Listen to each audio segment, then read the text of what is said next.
త్రివిక్రమ్ గారు రాసిన ఒక డైలాగు అజ్ఞాతవాసిలో, ఒక చిన్నపాటి సౌకర్యం కోసం, ఇక్కడ మీరు కూర్చున్న ఒక చిన్నపాటి కుర్చీ కోసం ఒక యుద్ధమే చేయాల్సి వస్తుంది.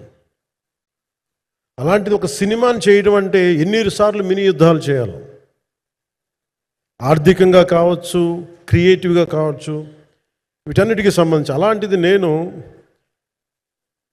ఎప్పుడు కూడా సినిమాల్లోకి రాకముందు ఏం రత్నం గారు లాంటి వ్యక్తి నా ప్రొడ్యూసర్ అయితే బాగుండు అనుకున్నాను.